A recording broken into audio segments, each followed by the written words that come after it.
9 ज़िलहज्जा को 4 रकात नमाज नफिल पढ़े किसी भी वक्त और हर रकत में सूरत फातिहा के बाद 3 मरतबा सूरतुल काफिरून कुल या अय्युहल काफिरून पढ़े और 21 मरतबा सूरत इखलास पढ़े, हर हाजत पूरी होगी और कोई हाजत उसकी टलेगी नहीं। इस अमल को फिर सुनिए। 9 ज़िलहज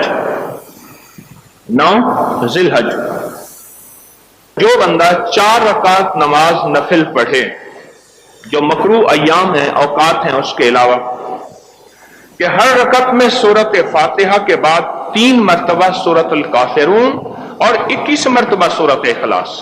बस ये समझ लीजिए थोड़ा सा। 4 रकात हो गई, सूरत फातिहा 1 मरतबा, 3 मरतबा क्या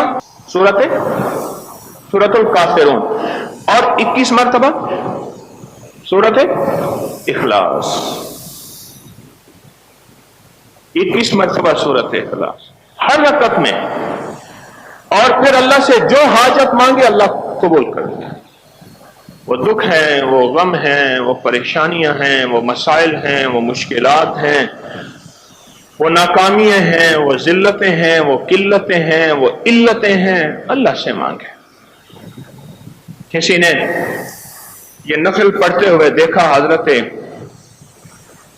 इमाम इब्न सीरीन रहमतुल्लाह अलैह, सुभान, हजरत इस नफिल के बाद आप क्या दुआ मांगेंगे?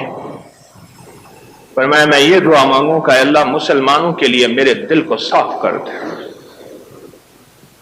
तो उन्होंने कहा कि हजरत आपने तो आधी दुआ मांगी। तो फरमाया पूरी कैसे होगी? फरमाया आप उम्मत के लिए फरमाते, उम्मत में मुस्लिम गैर मुस्लिम सब, कि अल्लाह सब के लिए मेरे दिल को पाक और साफ कर दे। और मैं अल्लाह तुझे जज़ाए खैर दे, तूने मेरे अमल की मुझे अल्लाह की जात से उम्मीद है कि वो पिछले 1 साल और आने वाले 1 साल के गुनाहों के लिए कफ़ारा बन जाता है। पिछले 1 साल और आने वाले 1 साल के लिए 9 ज़िलहज का रोजा कफ़ारा बन जाता है। रोजा बीमार हैं, मरीज हैं, मुसाफिर हैं, नहीं रख सकते, मजबूरी है नहीं रख सकते, अगर सेहत तबीयत इजाजत दे तो जरूर रखें।